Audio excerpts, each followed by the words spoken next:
Sebelumnya kita mari sapa beberapa viewers dulu ya yang udah join Hmm, sebelum mulai. Halo Sri, halo Liri, makasih udah join. Halo Gina, kasih ya udah join. Terus pantengin pembahasan kami.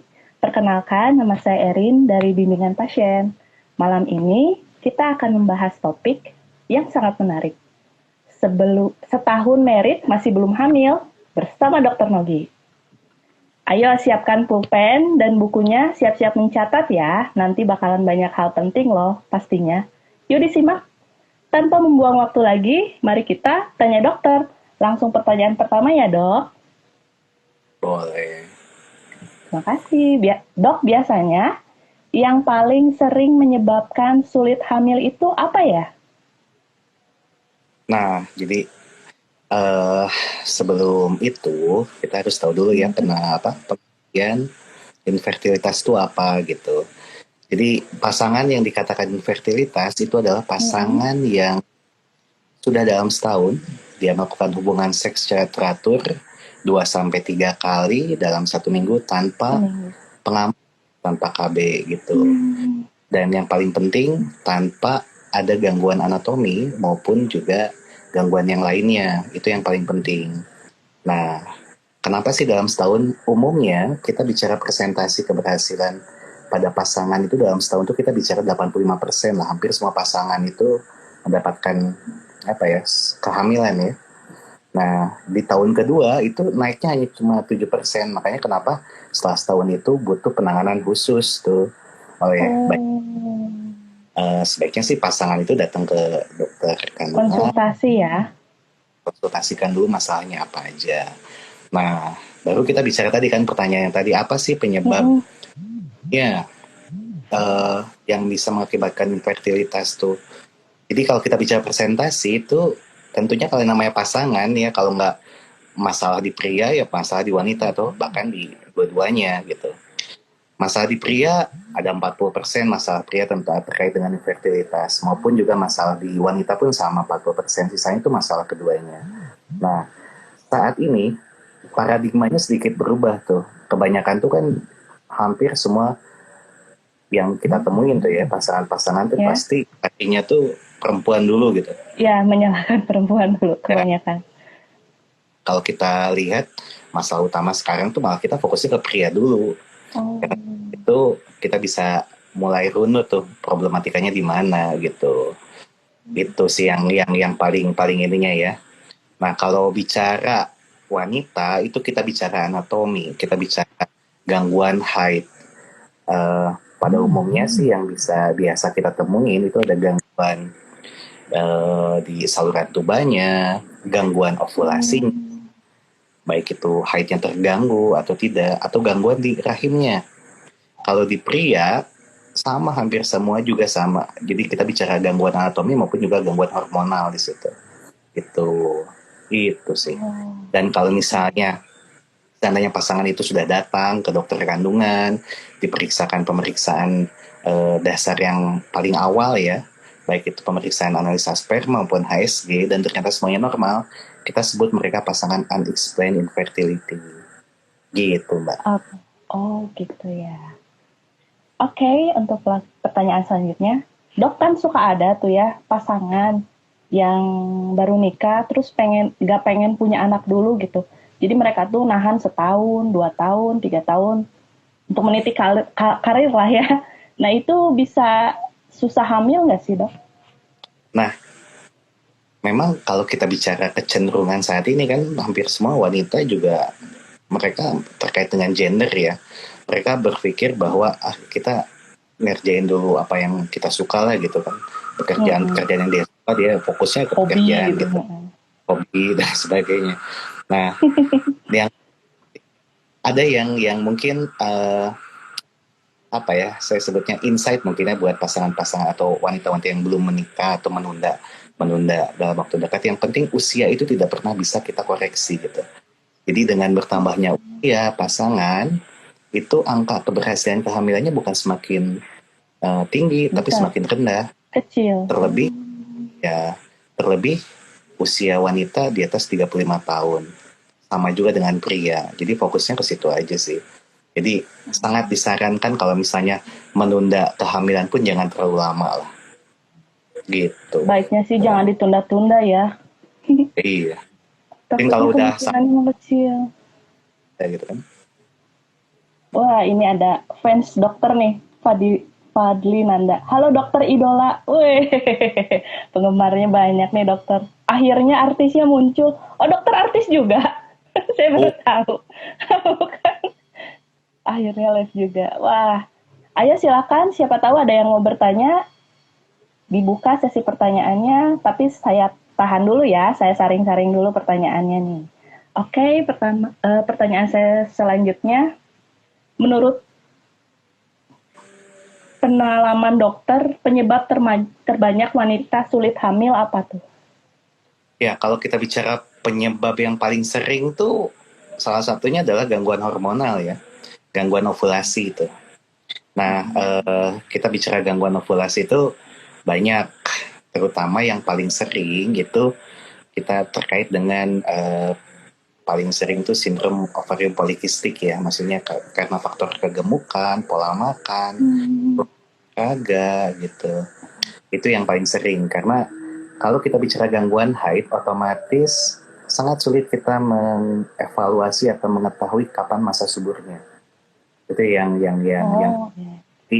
kadang suka ada sehingga pasangan-pasangan ini pas masa subur mereka suka lupa tuh atau bahkan nggak tahu masa suburnya kapan.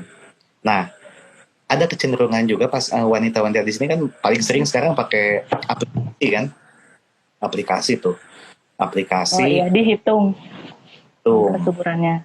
ya. Kalau kita bicara data, ternyata aplikasi-aplikasi itu tidak menunjukkan angka yang apa ya, yang pasti bahwa si wanita akan ovulasi.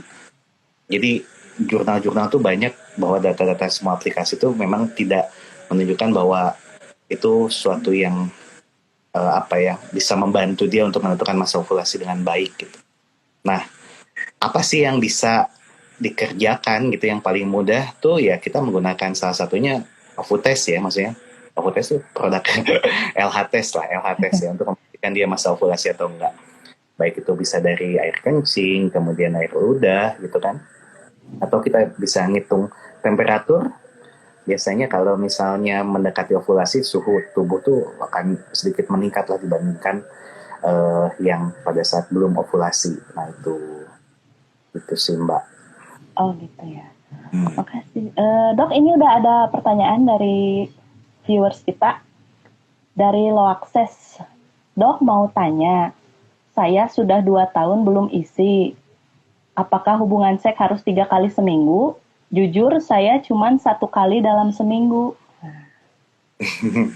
Ya, terminologi ya. Memang kalau kita bicara persentase itu intinya adalah hubungan seks yang teratur. Yang dibilang teratur itu ya 2 sampai 3 kali dalam 1 minggu. Ya ini memang pakemnya kayak gitu. Cuma kalau misalnya kalau dari kuantitasnya saja kurang, apalagi bisa mencapai suatu hasilnya ya bagus ya, kayak kita mau belajar juga kan ya. Belajar sering belajar tiap malam tuh. Tapi kalau 2 tahun sih pastinya sebaiknya diperiksakan dulu ya, dulu, harus segera konsultasi ya, apakah masalahnya ada di mana, jadi biar jelas kapan sih si wanita ini harus kita treat gitu. Apalagi kalau misalnya ternyata usianya udah lama banget, di atas 35 tahun ya, lebih cepat lebih baik ya. Setelah menikah langsung promil itu akan lebih mudah sih. Tuh, Akses sudah dijawab ya. Harus rutin sekali 3 minggu biar hasilnya segera kelihatan. Kalau misalnya belum, langsung konsultasi biar mendapat penanganan yang tepat.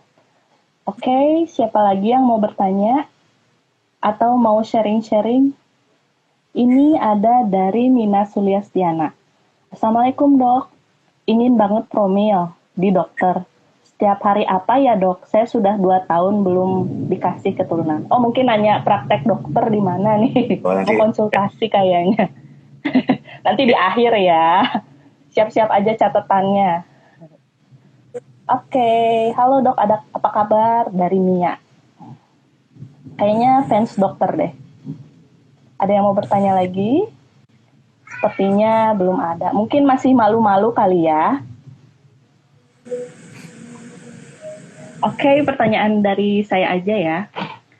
Kan kata dokter banyak wanita yang bukan banyak ya, suka telat itu headnya ya. Nah itu tuh kena PCOS bukan sih? Ya kalau bicara suka telat haid itu, ya kita bicara banyak faktor ya, bukan cuma sekedar PCOS. Jadi kalau PCOS itu ya umumnya seperti itu. Tapi ada ada penyebab lain sih selain PCOS.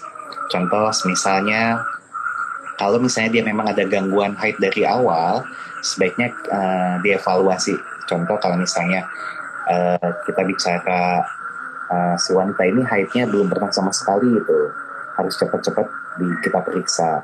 Tapi kalau misalnya dia sudah haidnya lancar, normal, terus tiba-tiba, umumnya kan kalau wanita setelah menikah tuh dia jadi menggemuk karena mungkin Iya, senang bahagia kayaknya. Udah ada yang punya. nah, itu jarang olahraga juga. Nah itu yang jadi problematika. Nah Gaya kalau hidup lah ya sangat pengaruh. modalnya cuma satu kalau kita bicara PCOS, cuman biasanya pada saat si wanita itu haidnya lancar itu berat badannya berapa. Jadi tinggal menyesuaikan aja dengan berat badan yang sebelumnya. Atau kalau dia jarang olahraga, coba aja olahraga teratur. Yang disarankan itu bukan olahraga yang high impact ya, cukup yang low impact.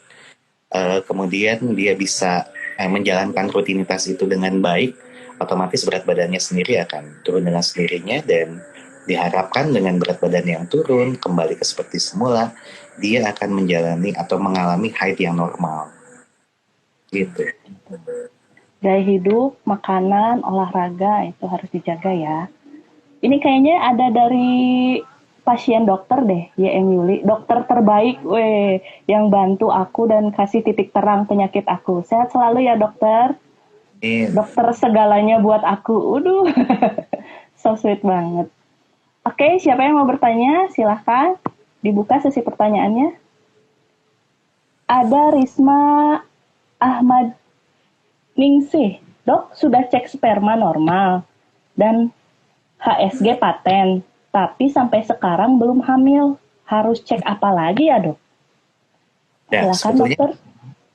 Kalau bicara itu, sebenarnya kita bisa punya cara ya untuk menjembatani itu. Artinya mempercepat proses kehamilan dengan teknologi reproduksi berbantu, bukan salah satunya inseminasi. Inseminasi itu sangat sangat terjangkau dan sangat memungkinkan untuk pasangan-pasangan yang untuk prianya spermanya normal, yang wanitanya tubannya normal, itu bisa sangat membantu. Nah, kalaupun misalnya sudah dicek terus kemudian masih belum hasil, itu mungkin sedikit bisa, pada umumnya juga sering kita evaluasi, kita bisa menggunakan yang paling sering ya, salah satunya laparoskopi, tapi itu kan tindakan invasif. Nah, sebelum ke sana sih kita bisa memanfaatkan dulu inseminasi ya, Bu. Gitu.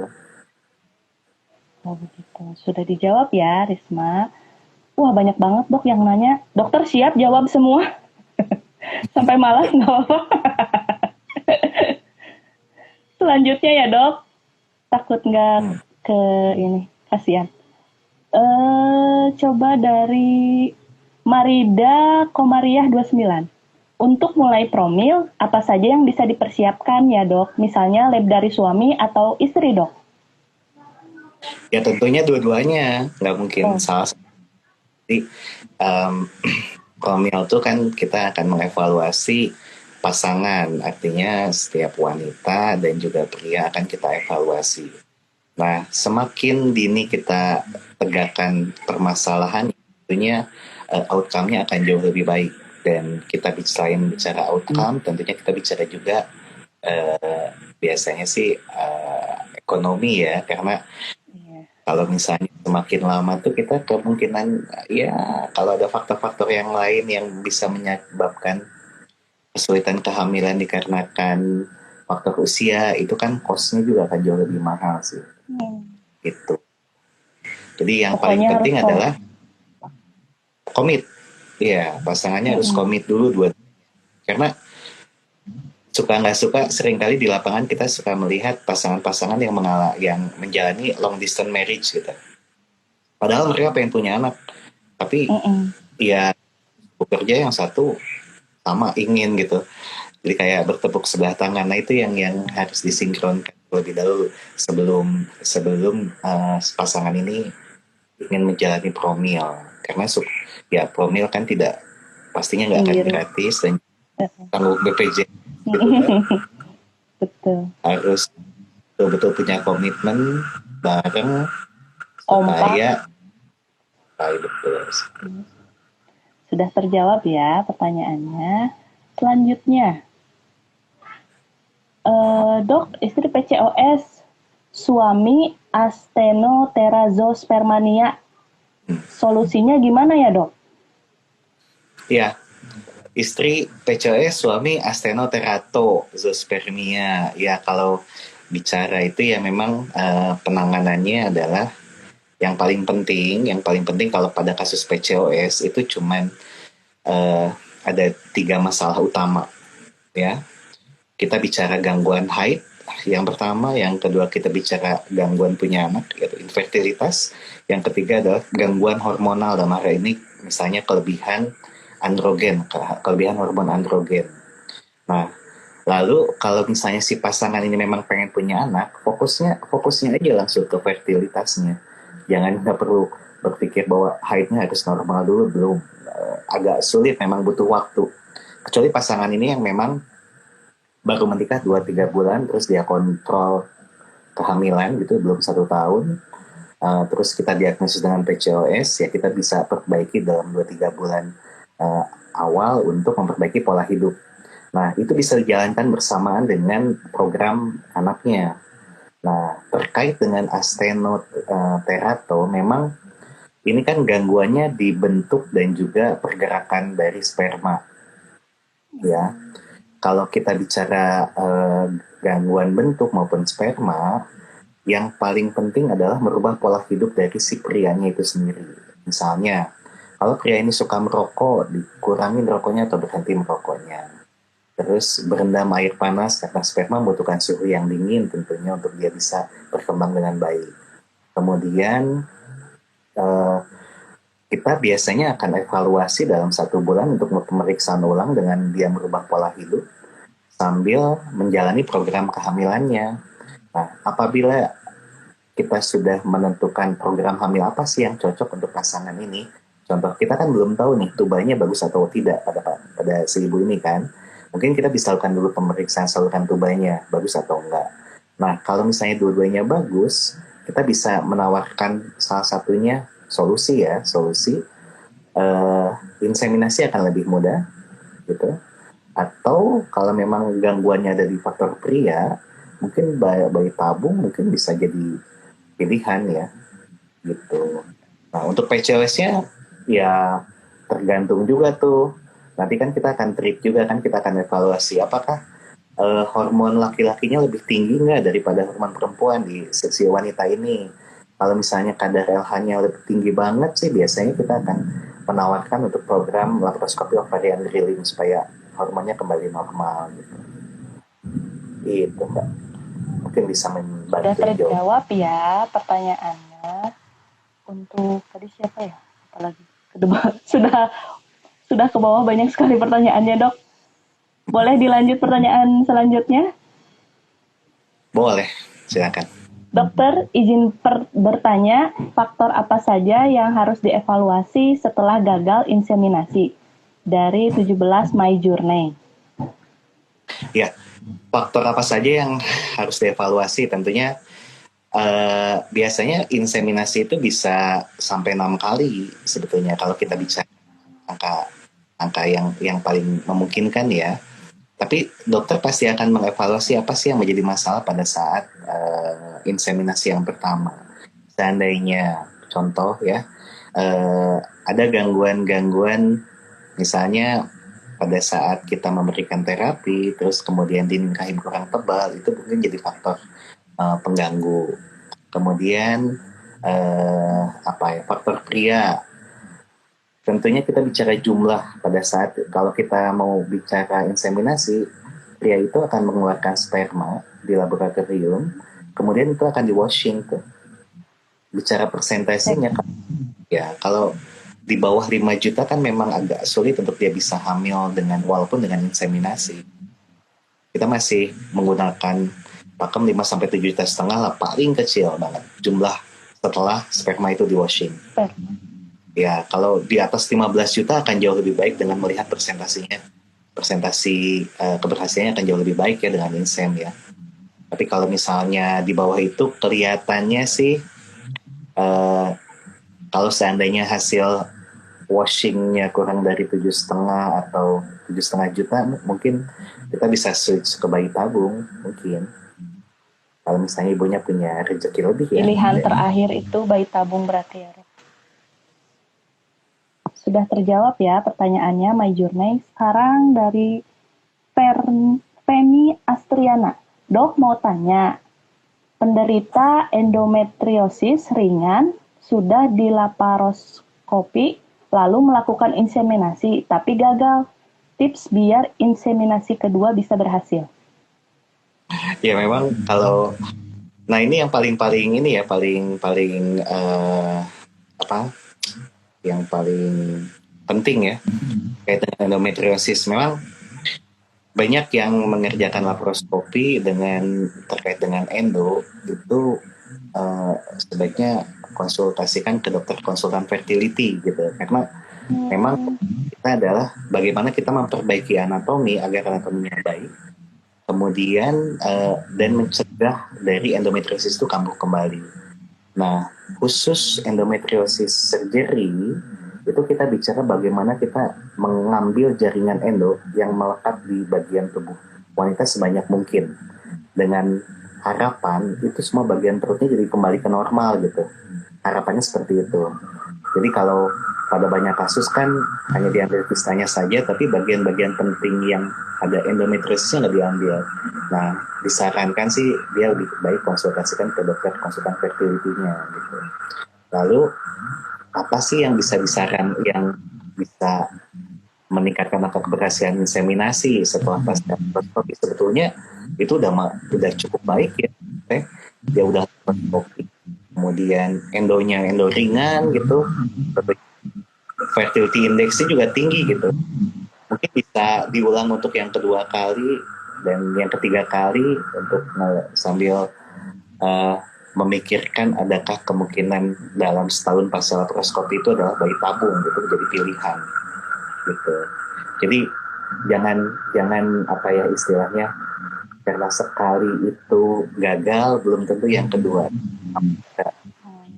Pokoknya jangan menyerah aja ya, tetap berusaha. Untuk pejuang momongan, ayo tetap semangat. Jangan pantang menyerah. Sudah dijawab ya, Femi. Untuk pertanyaan selanjutnya dari Devi Wulansari.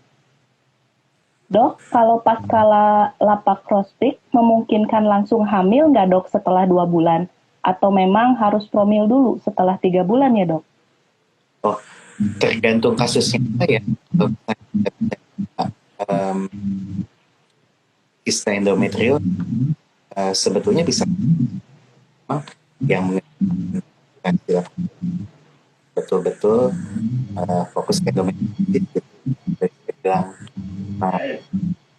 Biasanya sih pasca operasi kita memberikan obat dulu untuk menekan hormon si endometriosis ini, mengurangi lah kalau semuanya baik. Dan yang paling penting adalah pasien-pasien endometriosis kalau hamil itu setelah laparoskopi kita akan maksimalkan dalam waktu setahun. Itu golden periodnya lah berpasangan. Jadi 1 tahun pasca laparoskopi itu efek pasangan. Nah, setelah 1 tahun mau diapain? Hanya bayi tabung, karena hampir semua do gitu ya. Udah setahun kita udah ya, bayi tabung biasanya outcome-nya akan jauh lebih baik. Itu ya, sudah dijawab ya pertanyaannya, Devi. Ini ada lagi dari Ulfa Amrina. Dok, apa keputihan bisa mempengaruhi sulitnya hamil? Enggak. Ya, salah satunya bisa. Jadi yang paling adalah kalau kita lihat pas bagus, semuanya bagus gitu ya, kita akan melihat untuk pasangan pasien tentunya wanita yang sudah melakukan hubungan seksual paling sering kita ada bagian serviks, infeksi di daerah serviks. Nah, ini kalau konsultan ya kita akan evaluasi itu juga tuh, kita perbaiki dulu si anatomi itu dengan harapan pada saat nanti dia menempel ya, kalau itu setelah dijakulasikan oleh si pria itu dia akan nempel. Kalau di rahimnya ada infeksi tentunya akan sulit untuk bisa apa fungsi kayak kita tuh kita mau mandi nih, terus sperma itu akan mandi dulu gitu ya. Setelah kita dikeluarkan lewat ejakulasi itu baru yang paling bagus ke dalam. Nah itu yang biasanya kita. Nah keputihan ya, salah satunya serviks bisa sebab ya dan lain faktor-faktor yang lain, bakteri-bakteri yang umumnya sering pada wanita. Oke, Ulfa, sangat mempengaruhi ya keputihan itu. Jadi harus konsul ke dokter untuk gimana caranya mengurangi keputihan. Oke, dari Irna, Dok, laparoskopi sakit nggak? Apa dibius habis? Kayaknya ada yang mau tapi masih takut-takut nih. Ya, dari Irna. Jadi sedikit penjelasan jadi kalau laparoskopi itu operasi paling invasif.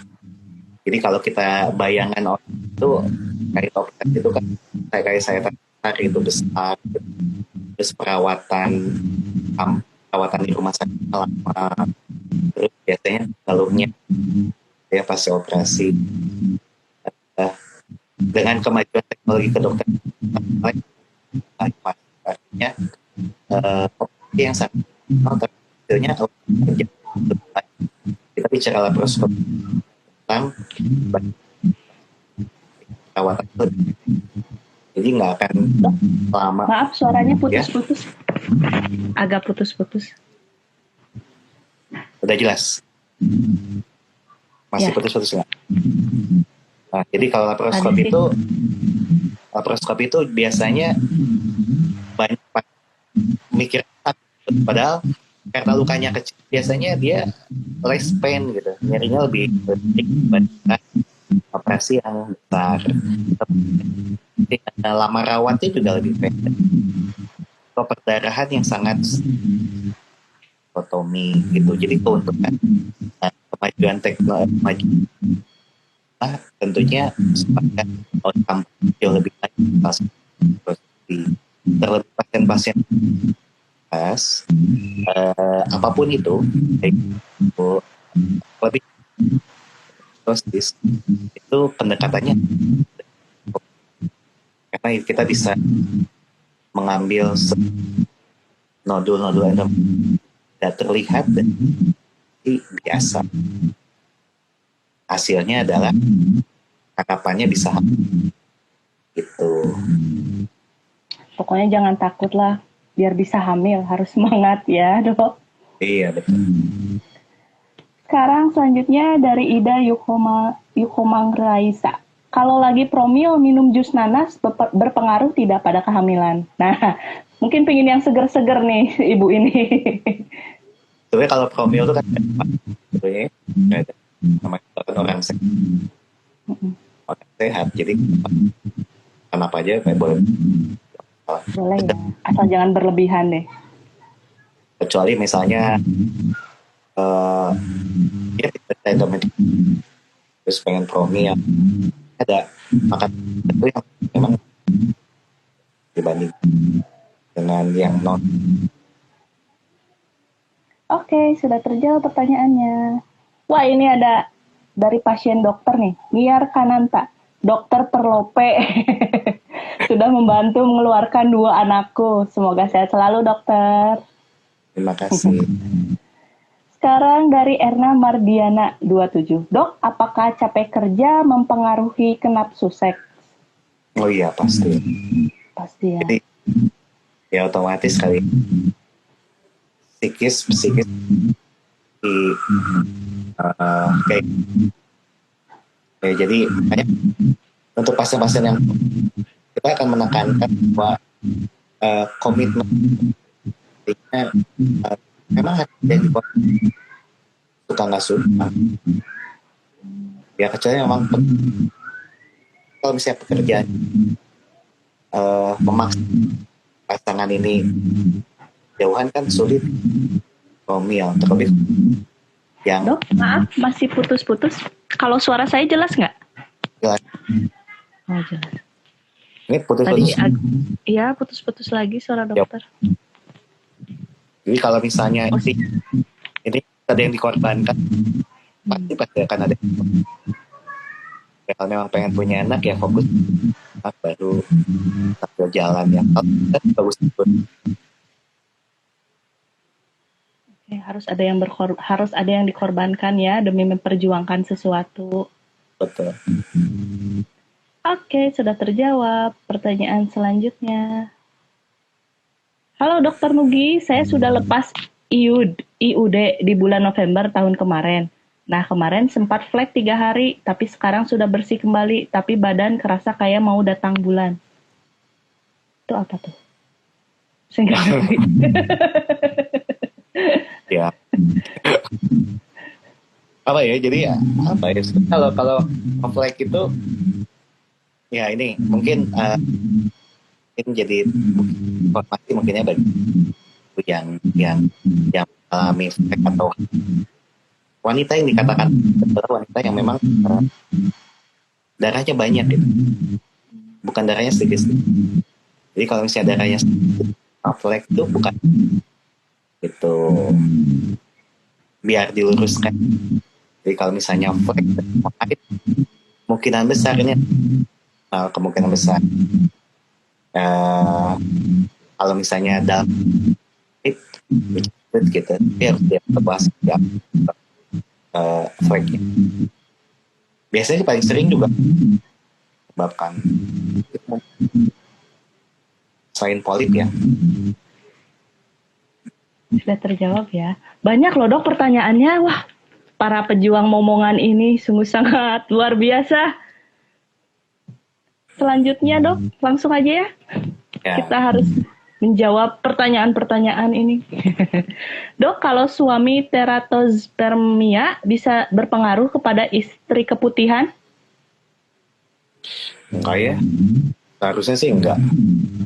Bukan jadi faktor itu kan yang terapi buat untuk ya, bukan dia bawa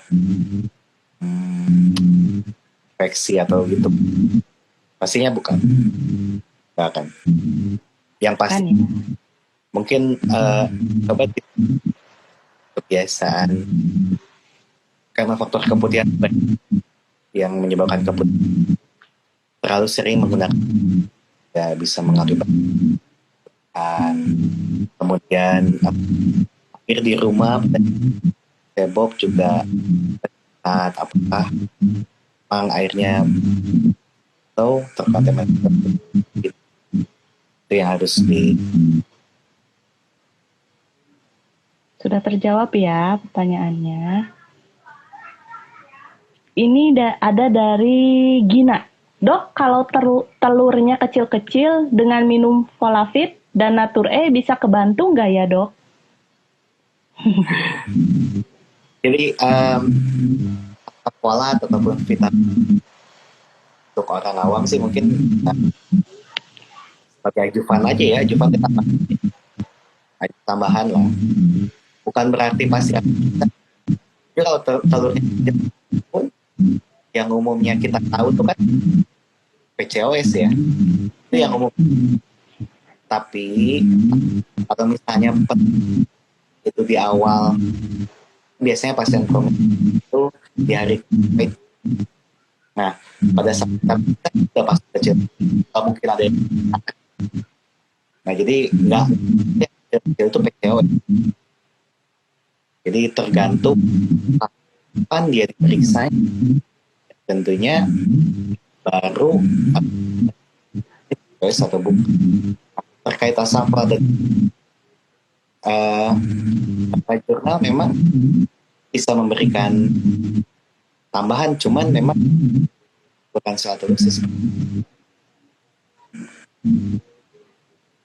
Itu ya, sudah terjawab ya. Wah, ini ada dari pasien dokter nih. ID Cayana.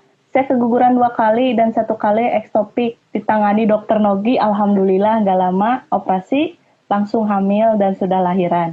Berjuang dengan sakit tuban. Alhamdulillah. Semoga yang masih belum, nanti ada waktunya ya.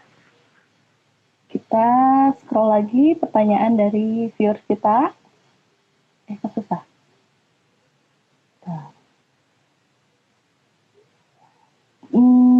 Dok, dari Nux, Astenoterazospermia solusinya gimana ya, Dok? Atau faktor buat itu sih yang kita akan evaluasi, tapi faktor itu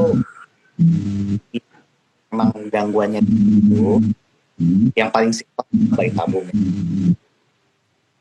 Tapi kalau misalnya memang belum, biasanya kita evaluasi dari penyakit, kita ukur minimal 1 bulan atau 3 bulan.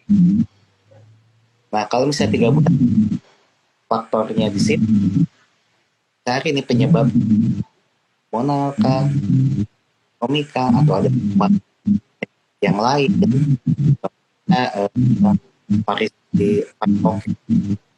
varitis itu kita. Nah, kalau misalnya memang ada rezeki sudah bertahun-tahun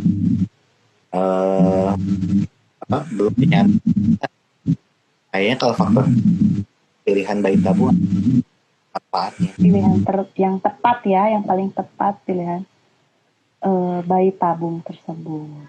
Oke, sekarang pertanyaan saya scroll dulu ya. Dokter hobinya apa? Selagi saya scroll pertanyaan, kayaknya ini yang di atas pada kelewat deh pertanyaannya. Hobinya apa, Dok? Selain mengisi waktu luang, iya. Selain memeriksa para sepedahan paling. Apa? Sepedahan. Oh, sepedahan. Jauh, Dok. Berapa kilo? Kuat berapa kilo? Kalau saya sepedahan jalan. Tunggu ya, Dok, saya scroll pertanyaan dulu. Tadi itu ada yang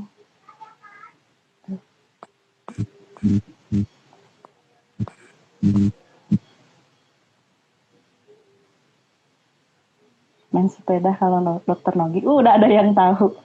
Mbak, putus-putus suara dokternya. Dokternya penjelasannya kurang. Oh, mungkin sinyal dari dokternya mungkin ya. Kurang tahu juga. Soalnya suara saya di dokter jernih ya? Lancar ya? Lancar. Nah ini ada. Dari Ayu SYM. Dok, saya lagi promil sama dokter. Bulan ini belum haid, tapi udah beberapa hari ini ngerasa mual dan konstipasi. Kira-kira tanda-tanda hamil bukan ya? Tes pack dulu aja. Tes pack dulu ya. Cek aja. Memastikan betul hamil. Oke. Dari Wina Ayu. Oh ya, Dok, mau tanya. Saya kan Jumat kemarin baru suntik Ovidrel. Perut kiri kerasa kram terus. Apakah normal? Mohon dijawab ya, Dok. Normal.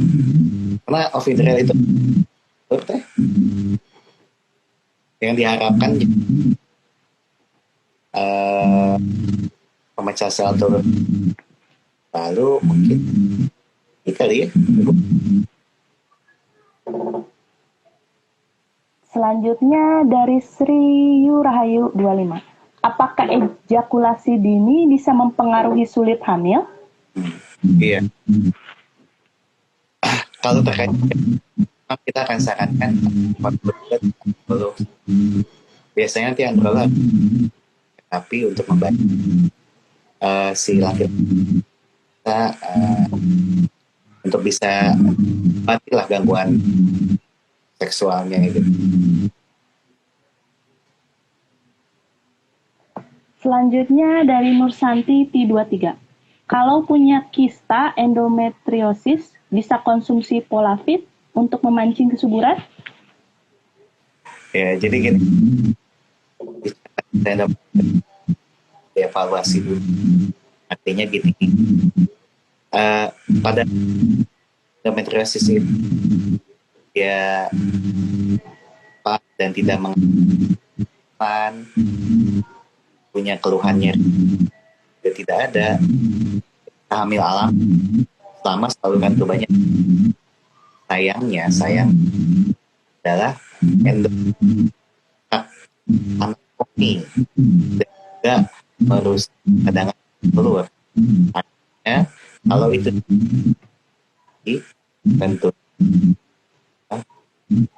sulit hamil ya. Terus Polafit yang keempat hanya adjuvan boleh digunakan boleh bukan itu ya. Oke. Sudah terjawab ya pertanyaan-pertanyaannya. Mohon maaf bagi yang belum terjawab karena waktu kita sangat terbatas. Mungkin nanti bisa konsul langsung ke Dokter Nogi. Silahkan Dokter Nogi, tempat prakteknya, jamnya. Catat nih, Ayah siapin alat tulisnya. Silahkan Dok, tempat prakteknya. Aja tuh ya Kak ya. Ya nanti kan tapi kabarin aja. Oh, dikabarin aja. Siap. Oh iya, dokter juga belum makan tuh, kasihan nanti kelaparan, nanti sakit perutnya. Oke. Makasih teman-teman semua yang udah join, sangat mengedukasi sekali kan pembahasan kali ini. Terima kasih Dokter Nogi udah memberikan kesempatan dan waktunya. Semoga di lain waktu kita bisa sharing-sharing lagi ya. Salam sehat selalu dokter. Yang masih penasaran, kepoin aja @nokoyo.id ya dok ya. Di situ kegiatan dokter seputar kehamilan atau seputar kesehatan lainnya, kepoin aja deh pokoknya.